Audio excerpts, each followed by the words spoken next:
Silahkan ketua kelasnya dapat dengan berdoa. Dapat berdoa mulai.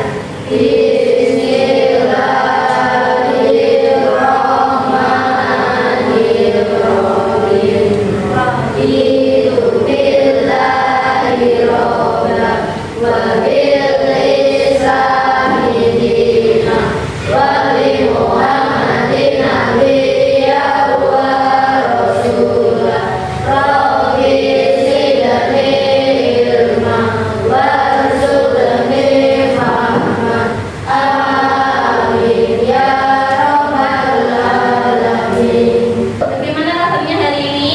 Baik, sehat, luar biasa. Teguh semangat.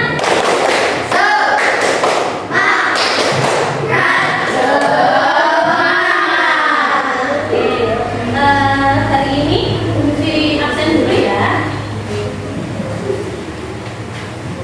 Abid Arya, Alvaro Mahardika, Bivoli, Maria, Jafar, Habib, Raka, Bagus, Bayu, Sofi.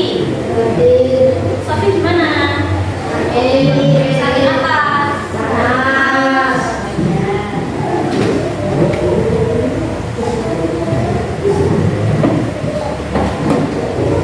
Sebelum kita mulai pembelajaran, mari anak-anak kita menyanyikan lagu Indonesia Raya terlebih dahulu ya.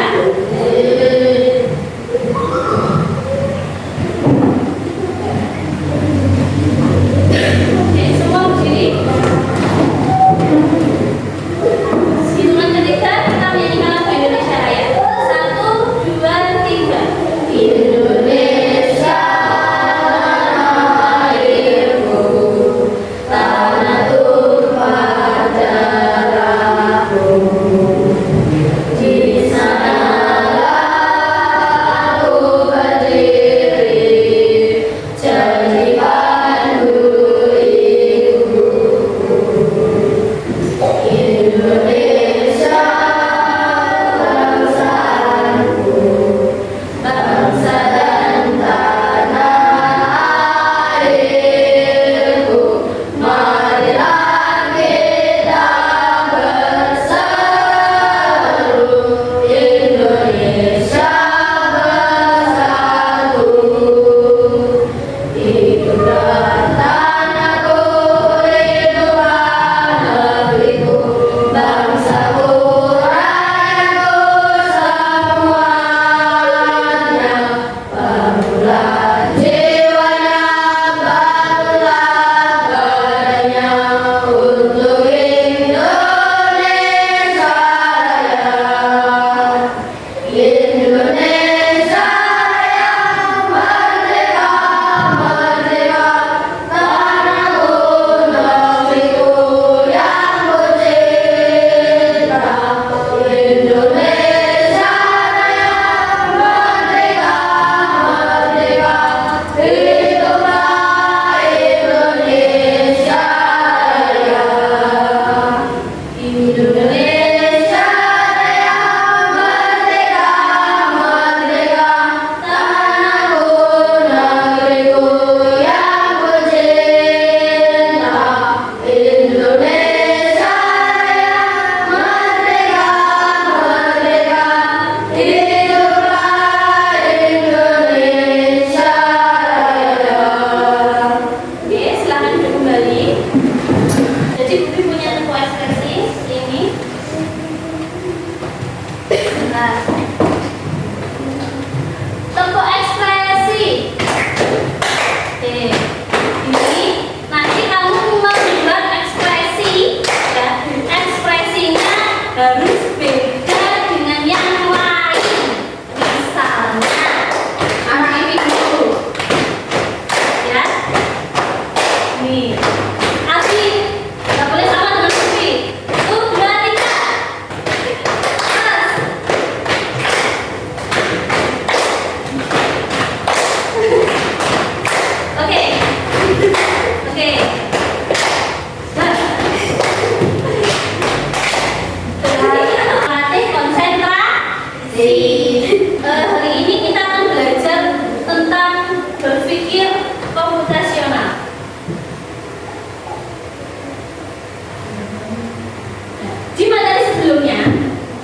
di materi sebelumnya kita sudah belajar tentang coding dan kecerdasan artifisial. Siapa yang masih ingat?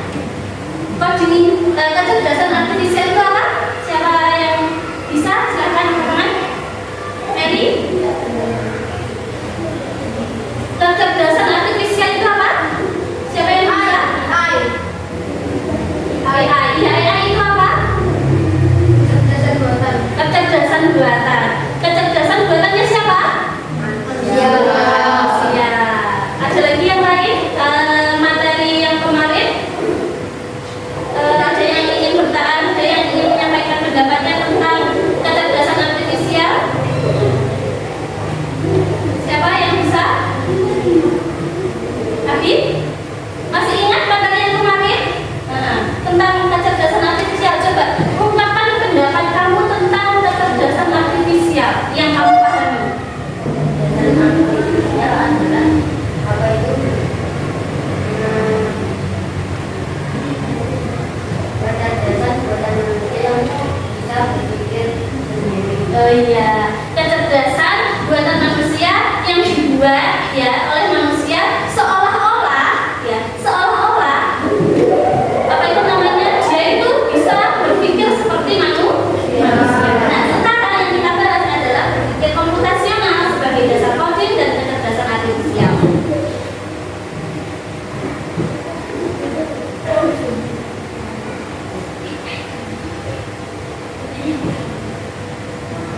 Tujuan pembelajaran hari ini adalah peserta didik memahami konsep dasar berpikir komputasional secara sederhana. Yang kedua, peserta didik belajar menemukan pola berbagai situasi agar dapat digunakan kembali. Yang keempat, peserta didik dapat berkolaborasi dengan teman dalam menyelesaikan misi. Yang keempat, peserta didik dapat menyusun urutan instruksi atau algoritma untuk memecahkan masalah. Tahukah kalian, berpikir komputasional adalah berpikir untuk menyelesaikan masalah dengan efektif dan efisien. Apa? Berpikir komputasional itu apa? Proses berpikir untuk menyelesaikan masalah dengan efektif dan efisien. Betul. Dengan menerapkan cara-cara yang digunakan oleh seorang ilmuwan komputer itu untuk pemrograman komputer. Bukan hanya belajar untuk menggunakan komputer saja, tetapi belajar menyelesaikan masalah secara runtut dan logis di kehidupan sehari-hari. Pentingnya berpikir komputasional bisa membantu menyelesaikan masalah dengan mudah. Yang kedua, membantu membuat keputusan yang lebih baik, mengajarkan cara berpikir kreatif dan terstruktur. Jadi berpikirnya itu secara runtut. Kemudian membantu menghemat waktu dan lebih efisien. Yang kelima, membantu beradaptasi dengan teknologi dan mengembangkan kreativitas dalam mencari solusi. Di sini adalah prinsip berpikir komputasional. Berpikir komputasional itu ada 4 prinsip. Yang pertama adalah decomposition atau dekomposisi. Dekomposisi itu pemecahan masalah. Jadi masalah itu bisa diuraikan. Kedua adalah pattern recognition atau pengenalan pola. Yang keempat abstraksi. Yang kelima berpikir algoritma. Yang pertama, penjelasan yang pertama tadi prinsipnya apa? Yang pertama dekomposisi. Nah, pemecahan masalah yang pemecahan masalah kompleks menjadi bagian-bagian yang lebih kecil.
badutnya, pesen badut barang, iya enggak? Iya, betul? Itu adalah dasar dekomposisi atau pemecahan masalah. Jadi masalahnya diapakan? Diurai menjadi bagian-bagian kecil seperti itu. Nah, proses pemecahan suatu masalah yang besar dan kompleks menjadi bagian-bagian kecil yang lebih sederhana dan mudah dikelola. Langkah-langkah dalam dekomposisi yang pertama adalah identifikasi masalah utama yang akan diselesaikan. Kemudian pisahkan masalah menjadi berbagai bagian kecil, ya. Dari acara ulang tadi dibagi lagi menjadi bagian-bagian yang kecil. Nah, kemudian fokus pada setiap bagian-bagian yang bertahap. Misalnya dari acara ulang tahun tadi memikirkan apa dulu nih kuenya, berarti harus pesen dulu kuenya di toko. Pesen kuenya di toko. Kemudian setelah kue itu sudah terpesan, berarti selesaikan masalah yang itu. Ya, kemudian kamu menyelesaikan lagi masalah yang lain. Contohnya undangan, belum cetak undangan, berarti aku harus pesan undangan. Misalnya di percetakan, pilih undangan. Setelah kue terus undangan sudah selesai, ganti menu makanannya nanti apa ya? Bilang ibunya misalnya. Nanti pengennya makanannya ayam geprek, misal. Nanti pesan. Ya, paham? Nah, jadi dari situ masalah-masalah itu diselesaikan secara bertahap, tidak bisa diselesaikan secara bersamaan. Ya, kalau bagaimana kalau misalnya diselesaikan secara bersamaan? Pasti akan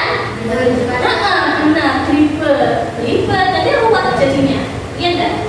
Nah, jadi setelah bagian-bagian itu diselesaikan, gabungkan solusi dari setiap bagian untuk menyelesaikan solusi utama. Artinya setelah yang kecil-kecil itu, permasalahan yang kecil-kecil itu selesai, gabungkan menjadi yang utama. Masalah yang utama tadi, oh berarti masalah utama yang tadi itu sudah selesai.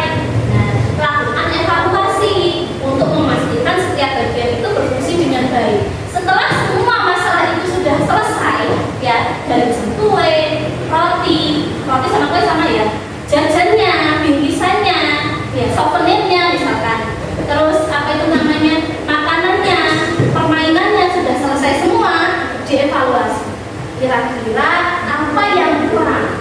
Evaluasi itu apa sih? Tahu ya? Menyeleksi lagi, melihat lagi runtutan yang tadi, masalah yang tadi itu sudah clear atau belum. Itu adalah evaluasi. Nah, ciri-ciri dekomposisi yang baik itu apa? Pertama, masalah dapat dipecah menjadi bagian yang struktur, yang logis. Kemudian setiap bagian bisa diselesaikan secara terpisah tanpa bergantung sepenuhnya pada bagian yang lain. Kemudian gabungan dari setiap solusi itu dapat membentuk solusi yang utuh. Jadi dari berbagai permasalahan yang kecil tadi itu sudah menemukan solusi, digabungkan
kita harus mengikuti pola yang ada.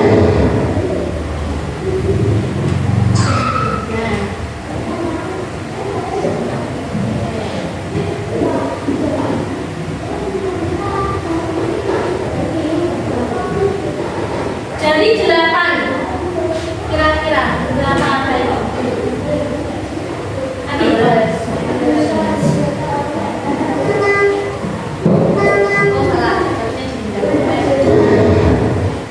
Oh salah, siapa yang bisa menyelesaikan pola ini? Angkat tangan, maju.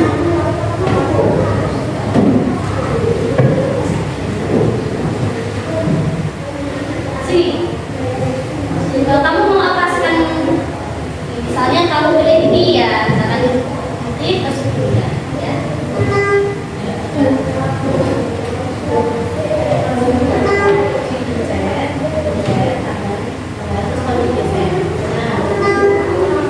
Tangan juga. Nah, sekali lagi. Oke, bisa. Oke.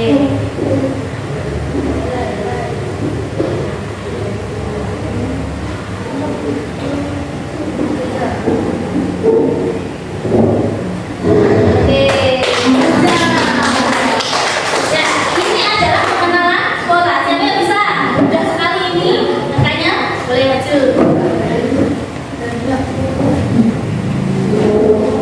Ya, boleh maju.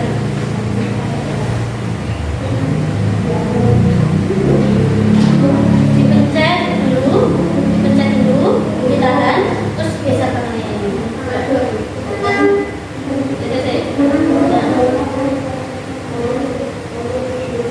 Oke, lagi. Pencet lagi kamu sendiri, coba.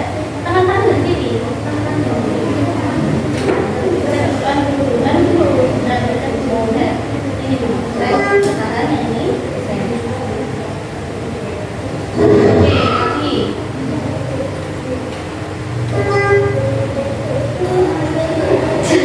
Oke. Ini adalah pengenalan pola. Bagaimana kalau Bu Vivi memasukkan angka yang salah? Apa yang terjadi? Tidak sesuai pola. Iya, tidak sesuai pola. Apa yang terjadi? Tidak bisa bekerja. Tidak bisa berjalan. Betul. Itu ya. Ini adalah pengenalan pola. Menyesuaikan pola yang ada. Misalnya ini ada gambar persegi, lingkaran, sejajar genjang. Kemudian setelah ini apa? Misalnya setelah ini apa? Untuk mengikuti pola yang sama. Berarti mulai lagi dari depan, persegi, lingkaran, sejajar genjang. Terus kemudian berlanjut. Begitupun dengan yang ini, yang bawah. Tanda panah, trapesium, segi 6, kemudian selanjutnya lagi apa? Tanda. Itu adalah menggunakan pola, mengenali pola yang sama. Jadi runtut. Nah, yang ini adalah abstraksi. Proses menyaring dan menghilangkan informasi yang tidak relevan.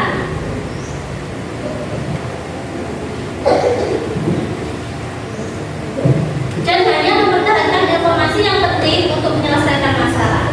Dalam menyelesaikan masalah, tidak semua informasi itu yang tersedia itu penting. Dan diperlukan dengan melakukan abstraksi. Kita lebih fokus pada inti masalah tanpa terganggu pada informasi yang tidak perlu. Nah, langkah-langkahnya bagaimana? Kumpulkan semua informasi yang terkait. Ya, mengidentifikasi informasi yang penting dan hilangkan yang tidak relevan. Artinya yang tidak penting itu diabaikan. Kemudian hilangkan informasi yang tidak diperlukan, fokus pada informasi utama. Contohnya seperti apa, Bu Vivi?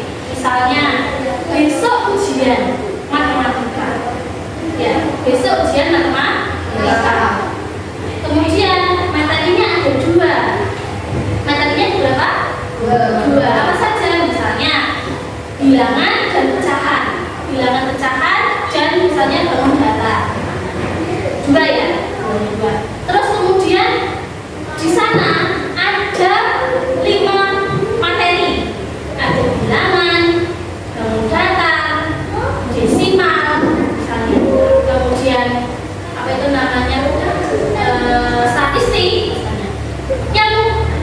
tidak penting itu diabaikan. Berarti yang disinauni, yang dipelajari yang mana? Yang penting, yang apa saja tadi? Pecahan sama bilangan sama bangun data. Berarti yang nggak penting itu nggak usah dipelajari karena dia nggak keluar di ulangan. Misalnya lagi, nanti besok olahraganya lari sama lompat tinggi. Berarti kamu latihan lari sama lompat tinggi. Sedangkan olahraga yang lain kan banyak. Nah, ada push up, ada sit up. Sedangkan push up dan sit up itu tidak dinilai, makanya kamu abaikan. Yang dilatih adalah yang penting. Yang penting apa tadi? Lari sama lompat. Nah, itu adalah abstraksi, mengabaikan informasi yang tidak penting. Yang ketiga, algoritmik, berpikir algoritmik. Urutan langkah-langkah logis dan sistematis yang digunakan untuk menyelesaikan masalah. Ya, dalam pemrograman, algoritma adalah dasar dari setiap proses, dalam menentukan bagaimana suatu masalah itu bisa dikerjakan oleh sistem. Ya, sekarang aku tanya, kalau kamu membuat mie instan misalnya, ya, kamu membuat mie instan nih, apa yang perlu kamu lakukan? Siapa yang bisa membuat mie instan? Tapi yang pertama apa yang kamu lakukan? Membuka botol, terus kemudian memasak air, kemudian memasukkan minyak. Iya, seperti itu. Bagaimana jika kamu tuh salah dalam langkah-langkah itu? Misalnya kamu langsung masukkan di panci, nggak kasih bungkusnya, apa yang maksudnya? Iya, minyak nggak enak, ya kan? Pastinya termasak jadinya, iya nggak? Itu adalah contoh algoritmik. Jadi berpikir secara runtut dan tersusun. Lagi. Nah, ini adalah mesin cuci. Nah, ketika kamu memasukkan pakaian, ditekan tombolnya. Ketika sudah bersih, dia berhenti. Ya, berapa menit? Misalnya diatur berapa menit. Setelah dicuci, dia akan dikeringkan. Betul, dikeringkan. Setelah dikeringkan, dia akan dijemur. Setelah dijemur kering, dilipat, kemudian ditaruh di lemari. Selesai. Ya. Nah, masalah utamanya apa? Baju kotor. Iya enggak?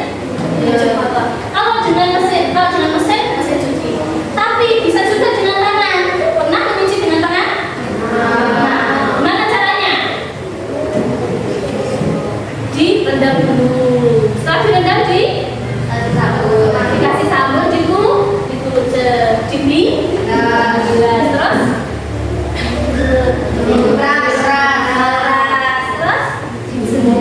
terus gitu. Ya, itu adalah runtutan dalam menyelesaikan masalah. Jadi baju kotor itu tidak langsung dijemur, ya toh. Jadi ada runtutannya dalam menyelesaikan suatu masalah.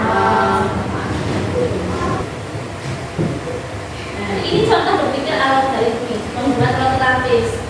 Yang pertama, kita buat roti dulu, roti tawarnya dulu.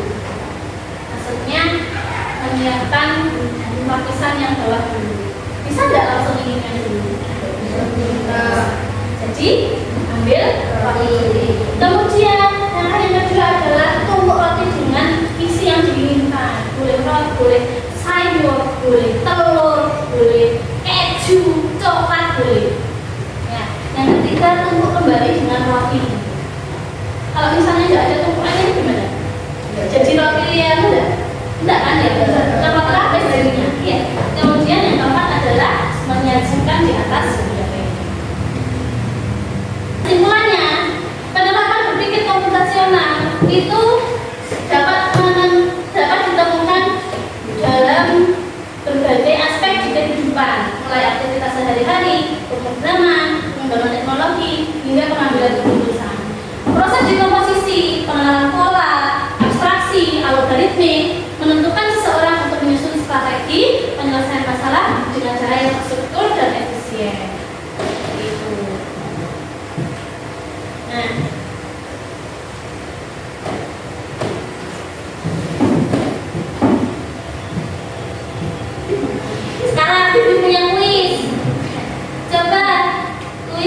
Nah, sisnya menggunakan kode 5560 3260. Tadi mana 5560 terus 3260 join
Bu. 5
Apabila ada pertanyaan, boleh ditanyakan.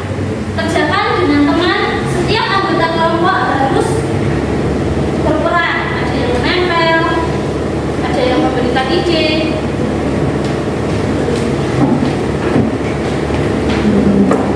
Oke.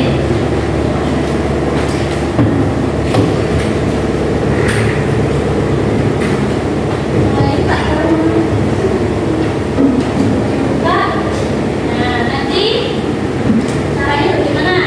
Misalnya, ke kanan atau ke kiri dulu ini. Satu kotak itu satu simbol ya. Satu kotak satu simbol. Jalannya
mengerjakan di rumah, mengerjakan secara mandiri.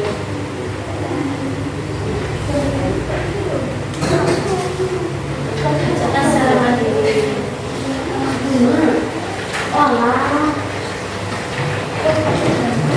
Secara mandiri ya. Oke, bagian apa yang paling kamu sukai dari dari pembelajaran ini tadi? Bagian mana yang paling kamu sukai? Kuisnya. Kuisnya. Terus materi yang mana yang kamu ingat tentang apa tadi?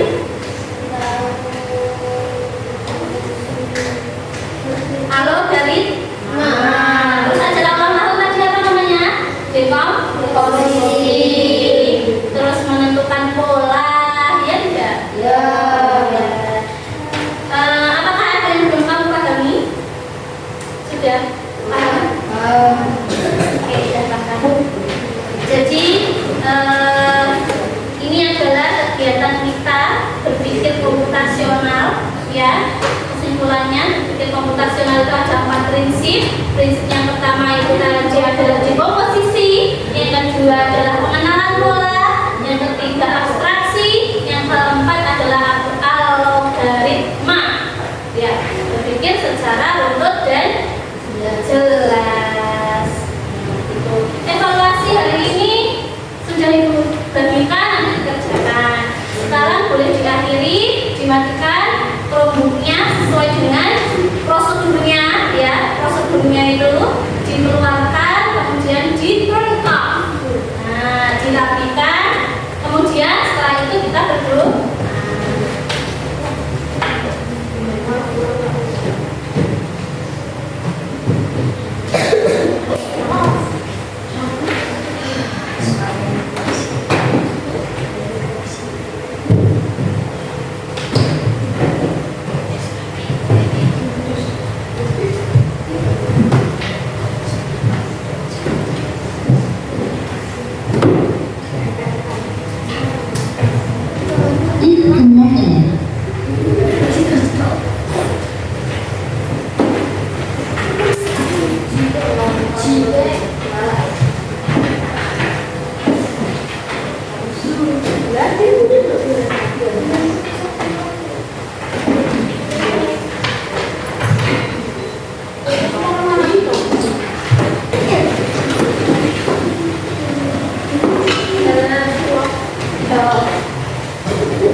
Sebelum kita mengakhiri kegiatan hari ini, marilah kita berdoa dipimpin oleh ketua kelasnya.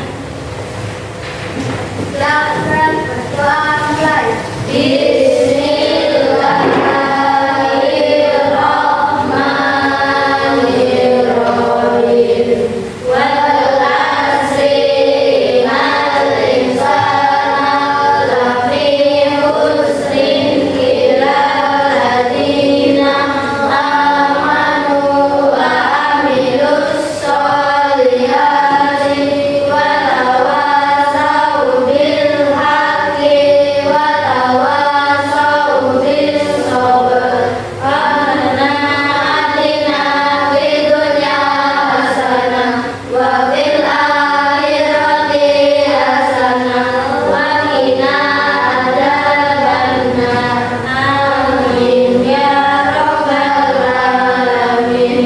Berdoa